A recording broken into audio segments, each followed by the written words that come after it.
I'd like to call the Committee of the Whole to order, please. Today is March 2nd, 2026 at 5 p.m. Roll call, please. Tim Schroeder, Here. Peter Harvey, Here. Gary Payson Jr., Here. Ron Dunwoody, Here. Scott McClory is absent, Ken Minell, Here. Dan Roberts. Here. Okay, today we're going to discussion and possible decision regarding proposals received in response to RFP for professional services to assist city with comp plan update. Adam? I'm going to defer to Allison on this one. You want to take the lead, Allison? Sure, absolutely. Thank you very much. Good evening. So we, as staff, between myself, Matt, and Adam, have reviewed the proposals that we received in reference to our RFP for our comprehensive plan update. In total, we received 9 proposals for this comprehensive plan update. Staff met, we reviewed all 9 proposals and scored the proposals as we felt appropriate. With that being said, there's about 4 top contenders that we feel we would potentially like to move forward with an interview to narrow it down further. At this point, Adam, do you want me to go into detail on who those 4 are? Okay, great. So at this point, we feel that those top 4 proposals came from Housiel and Levine, Chastain and Associates, Tesca, and Vanderwall. Yeah, we were fortunate. We received nine proposals from not only the 4 that Allison talked about, but we had Cedar Corp. There was received a proposal from Foth Infrastructure, the Lakota Group, MSA, and then there was another one from Redevelopment Studio CWA. So we received some really good proposals. It was tough, but these are the top 4 that at least we scored. The main things, priorities, I guess, in the scoring for us were they, did they respond? One of our big focuses was on trying to focus on the vision for the city, particularly downtown, South Lincoln Street, and on DeBach's property, because there's about 330 vacant acres out there. So we were looking for firms that would be able to help the city kind of vision and plan for those areas. We looked a lot at experience, what was their experience in other jurisdictions doing comp plans, what was the qualifications of their staff in terms of not only the firm as a whole, but the individual team members that would be assigned to us. We did check references for at least 2 out of the 4 because we the city obviously have worked with Tesca previously. Tesca did our current comp plan, and they did the comp plan prior to that. We've worked with Tesca for years. Vanderwall, we've worked with more recently. They did the comprehensive outdoor recreation plan. They've provided some guidance recently in the last couple of years. So we reached out to both references for Housiel Levine, which again, we're going to butcher the name every time we say it, but and also Chastain. And do you want to talk about those references, Allison? Yeah, absolutely. So I did reference check both of those firms. They're firms that we're not familiar with and haven't worked with. As Adam stated, we've worked with Tesca for many years. I have a strong familiarity working with Vanderwall, but we were unaware of how things have gone with other municipalities in these 2 firms. So in regards to both of them, we received some pretty great feedback from several municipalities. Housiel Levine has worked with larger cities, it seems like, in the state of Wisconsin. They've done some work for the city of Oshkosh, the city of Wauwatosa, and the city of Green Bay. Some of those municipalities I did not hear back from, but today I did speak with the city of Wauwatosa, and they did the comprehensive plan update for the city of Wauwatosa. They had raving reviews for Housiel Levine. They mentioned that they were on time, on budget. They worked well with staff. They were quick to respond. Even though they're a firm from Chicago, they said that they spent great time getting to know their city and understanding it.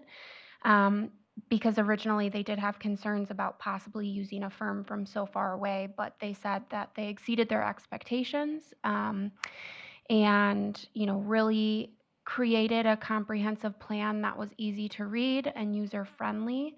And they also mentioned that they were really great at taking the lead. So staff did not have to undergo a huge burden with the comprehensive plan update. Their firm really took the lead. They did all the public outreach. They did all of the meeting, administrative tasks, etc. In reference to Chastain, I spoke with several municipalities. Chastain is another company out of Illinois, and they have very limited work in Wisconsin. They do have quite a bit of work in Illinois, and out of the municipalities I reached out to, the municipalities were very happy with the work they completed. They worked with the city of Byron, and they really enjoyed working with them. They said 10 out of 10, exceeded all of their expectations, stayed on budget. They were very timely, easy to work with, and produced a really easy to read document. Kind of focused more on the meat and potatoes and took out the fluff of things so that residents and community members could more easily understand what our comprehensive plan is and what it's about. So both firms overall had some great reviews. With Houseo Levine, I did speak with the city of Oshkosh, and they were hesitant to provide me any information. They said that they could not legally provide more detailed information. So I was slightly confused about that reference, but they said overall they were happy working with them, but they could not provide me a lot of detailed information. So we're looking for guidance from the council on how you want, or I should say, the committee of the whole, on how you want to proceed with the comp plan update in terms of selecting a firm. Again, we tried to, sort of highlight the four that we thought were the strongest, but if you'd like to, certainly dig further into the other ones, that's obviously your call. If you'd like to schedule interviews with the top four, we can do that. If you want to schedule with the top two, we're just looking for guidance on how you want to move forward with narrowing the proposals down further. Members, thoughts? Well, do you, is it normally the way to go with four of them and then narrow it down, or do we start with two? Seems like you showed us four. So, We struggled a lot on this one because we don't want to waste people's times either. And so it was tough for us. I know Allison talked to one community that they interviewed 3, but they got, I think it was like 5 or 6 proposals. So we definitely got more proposals. One of the tough things for us is that we've worked with Tesca for a long time, so they had a very strong proposal, but the question is, does the city want to try somebody new just because you've had the same firm for 20 years doing your, do you want to have a fresh look at it? So in terms of whether you want to consider them, as an interviewee, that's a question. Vanderwall, they're very well known. They have a ton of experience in Wisconsin, so from that perspective, they would seem like a strong contender. Downside with them is all of their comp plans they're pretty lengthy. I mean, there's a minimum graphics and a lot of text and such that in terms of the usability, I know Matt scrolled through it and Allison scrolled through it, and in terms of how easy it'd be for the community as well as the planning commission to use it, it might be kind of overwhelming. So that was kind of the knock against them, but there's really pros and cons for any of the top 4. So if you want to do interviews, but just have it be a 10 or 15 minute, to try and, limit the time, we can do that. It's up to you. From a cost perspective, is there a favorite? They were all pretty close together. close, The most okay. expensive one did not make the top 4. They were all within probably about 5,000-ish. Okay. So. Yeah, all came within our budget, though. I believe the top 4 are within our budget. Okay. I think Husial might have been 78, so they were about 3,000 over, I think, weren't they? You're right. Yeah, 3 over. And from a committee of the whole, would we want to interview them, or do we want to have staff do it and then just worry about the top 2? I'm comfortable with having the staff do it. They've selected before. in the past. They know what they're comfortable with. I'm personally comfortable with their decision, moving it forward. I agree. I would agree. I would like to add that I would welcome a fresh perspective instead of what we've always went with. Someone else with new eyes wouldn't be a bad thing for the city. Okay. Agree. Okay. Mr. Mayor? I guess I wasn't certain. Are you saying you want staff to interview all four and then council would interview the top two? That's what I originally So the- suggested, yes. So the candidates would have to come for 2 interviews on different dates or different, times? Right. Is that fair to them? I don't know. We could try to schedule a telephone conference or a Teams meeting with them for the first round and then Oh, have them okay. come meet you in person for the second Okay, round. that makes sense. Yeah. Yeah. Okay. Any other discussion on this? Need to get a motion? Right? So be looking for a motion? Make a motion to have the staff proceed as noted and go on with the interviews and then bring us back with the top two. Second. Okay, we have a motion and a second. Go ahead, Adam. Just a question. When you say bring the top two back to the committee of the whole, or you want the full council to? We could do committee of the whole. It's fine. Yeah. All right. Yeah. Okay, any other discussion? All in favor, say aye. Aye. Opposed? Motion carries.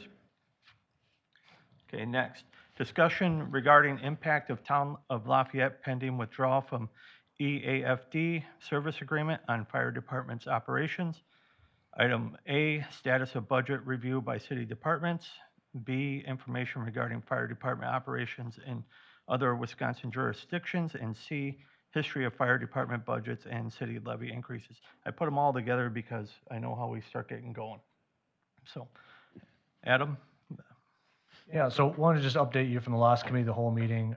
Per the committee's request, direction, I should say, all department directors got an email asking them to review their budgets and try to come up with about 1.6% of across-the-board cuts to come up with $300,000, which is what the city's share of the cost allocation change would be.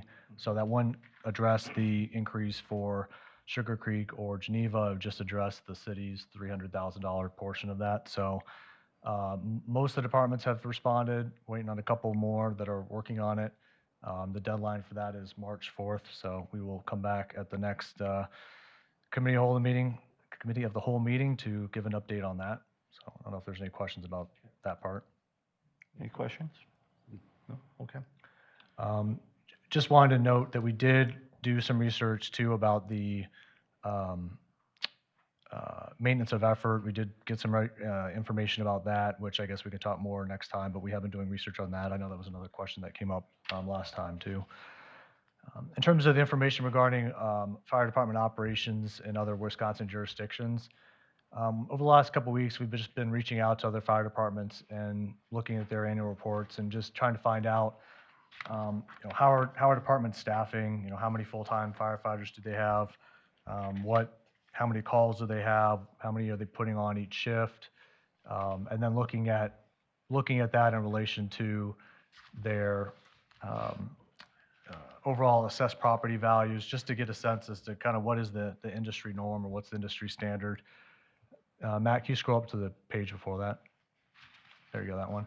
So this is kind of the overview page. And I guess, sort of the main takeaway is you'll see that we tried to reach out to all the departments, particularly in the Walworth County area, but we also reached out to others in central Wisconsin, southeastern Wisconsin that were of approximate population size. And you'll see that under the column FT, that tells you the number of full-time firefighters that the department has. I think one of the surprising things for me was that every community on that list, except for the city of Waterton, is using part-time firefighters. So I think I didn't know just how commonplace that was. I will say, I think Grand Chute is using them on a more limited capacity, primarily more for recruiting. what I heard from quite a few fire chiefs was that they're using part-timers to help cover open shifts. That's really what they're using them for primarily. And that several departments are using, like, 5 or 6 full-timers during the day and then having a part-timer cover the peak hours between 6 a.m. or 6 p.m. or 8 a.m. to 8 p.m. So there were quite a few of those departments on this list that were doing it that way. But so you can see in the black box, you'll see the average of those communities. Average population was 15,000. The average number of full-time firefighters was about 20.36. And then the average number of calls was 2,394. Just for perspective, Elkhorn had 2,508 calls in 2025.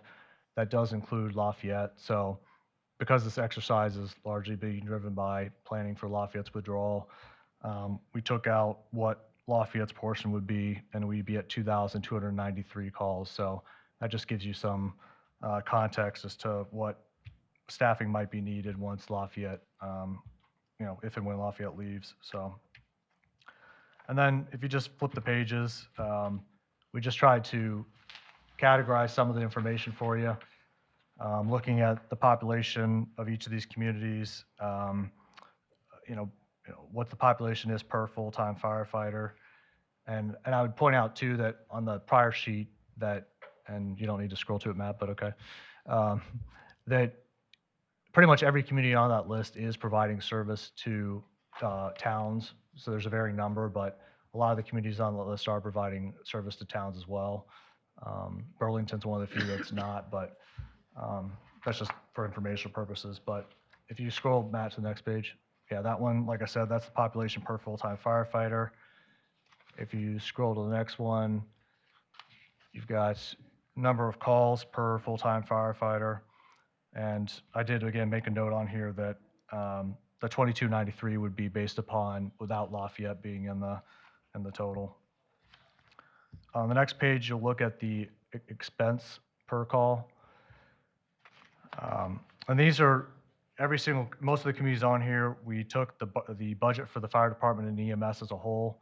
As I mentioned, a lot of these communities are providing service for other jurisdictions as well, much like we are. So this budget, this budget isn't specific to just the city of Elkhorn's share of the budget. It's what the fire department is as a whole, because that's what we were trying to compare apples to apples with. You can see what the cost is per call without Lafayette, at $2,071.09.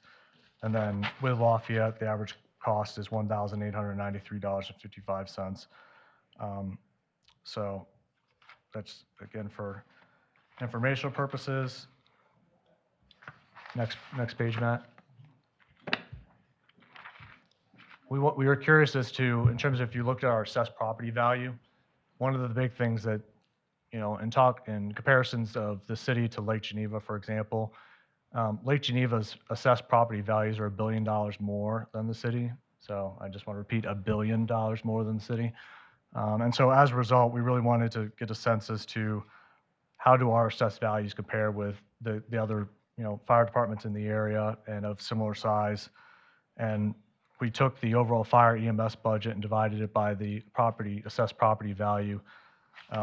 And you can see that equals 0.35, it's actually not 0.35% exactly because it's an even smaller number, but that gives you just to try and give you some context as to how we compare with everybody else. So yeah, we're definitely at the top in terms of how much of our assessed property values we're allocating to fire and EMS service. And as I mentioned earlier, because we're not focused on just how much the city's paying, but the overall budget to try and keep things, the apples to apples comparison. But if you took and you focus on just our share of our budget, which of that $4.7 million number, if you looked at just the city share, i.e. the part that's not being contributed to by Geneva and not being contributed to by Sugar Creek, our share of the budget's $3.1 million. And so that would equal 0.2334%. So you'd see that still be, just above McWanago and towards, the upper third of cities. So that's just even focused if you just don't focus on our own city share. question really quick. Yeah. So on this assessed value of City of Elkhorn, Mhm. that's the whole thing as a whole. Does that include all the other townships or only the city Yeah, from the assessed value? Yeah, and it's just the city's assessed value, and the reason being is because we couldn't really, we took just our assessed value, much like we looked at just the assessed values of other cities, because to try to figure out, for a city that's serving, let's say 75% of a town, neighboring town, to try to figure out what share of their assessed value is in that formula would be next to impossible, so. All right, thank you.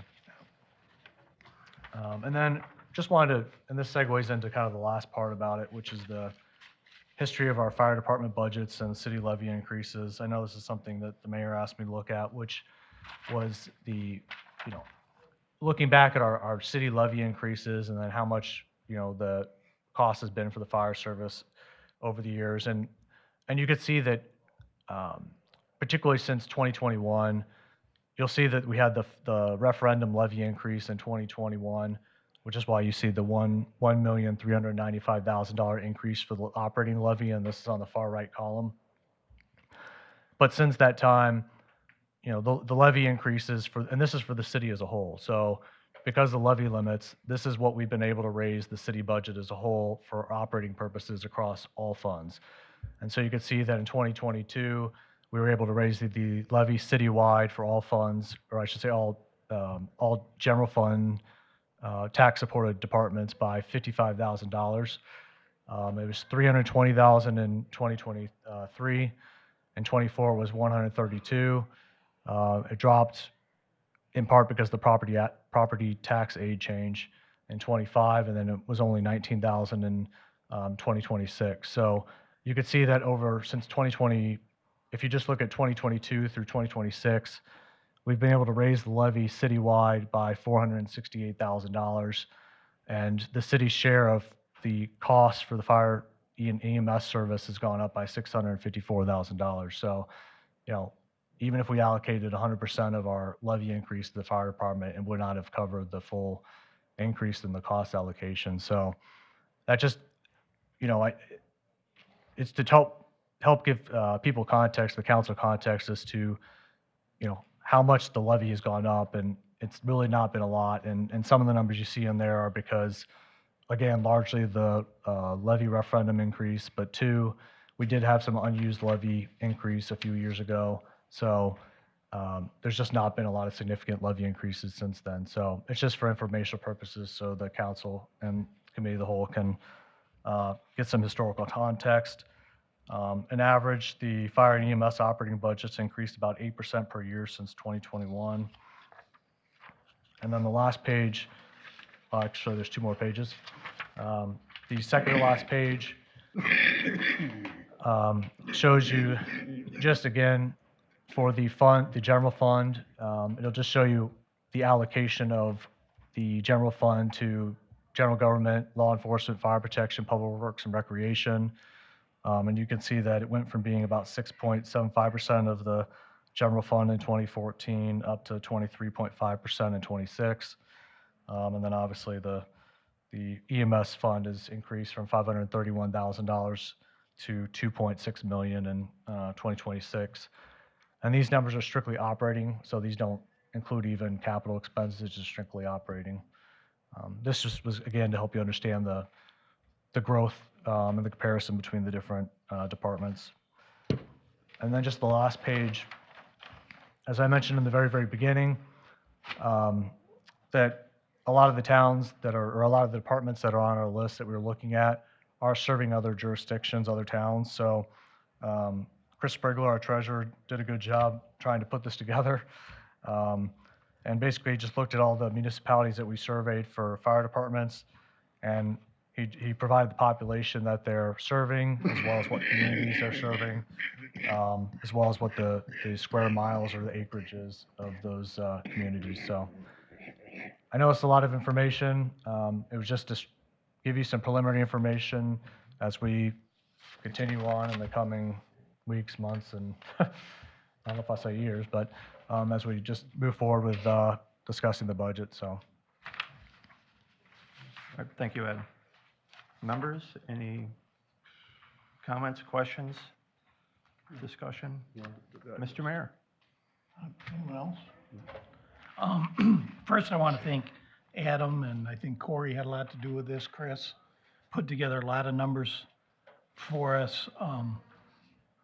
One thing that strikes me on this is no matter what you look at, if you look at percentage of assessed value, you look at cost per call, anything, we are on the high end of all those things. So I think it puts to rest the myth that the city is not supporting the fire department.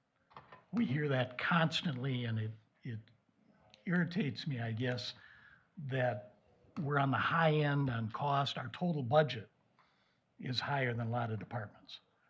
So that's one thing. The other thing is, and this goes back in history, probably before anybody that was sitting here was around, but does anyone know where this, the referendum was passed for 2 million and we're gonna staff 24 full-time firemen? Was that number just pulled out of the air somewhere? Or is there a study that says that? And I get 24 is a great number because it's divisible by practically everything. But other than that, I don't know where we're getting it. And that is, it shows right in your numbers here that 24 full-time firefighters puts us at the top if you take out De Pere and Watertown and Grand Chute, which are all much larger cities than Elkhorn is, double in size. So I think it's not a matter of money, I think it's a matter of structure. And that's what we gotta look at. Yeah, looking at the numbers, you see how the budget has ballooned. I don't think that was effectively communicated to all the communities that how much this was gonna explode. Yeah, it's great to have this, but who's gonna pay for it? You know, and the fact that now we're about 23-24% of our budget and growing. You know, and come to light, all the other issues that have come to light as far as capital expense that were not being done. It's just snowballing. And again, you know, it looks like we need to do a deep dive, really understand it, what's everybody else doing, and have all options on the table that meets the referendum requirements, but also doesn't bankrupt the city in the process. Any other discussion? Other comments? So we'll definitely be continuing down this road of discussion and how we leverage this through further committee of the wholes and common council meetings, et cetera. No decisions have been made here, but we got to continue to understand and how we're going to best serve the community and best serve the taxpayers at the same time. If I hear nothing further on this, I will ask for a motion to adjourn. So moved. Second. We got a motion and a second. All in favor, say aye. Aye. Aye. Opposed? Meeting is adjourned. Thank you.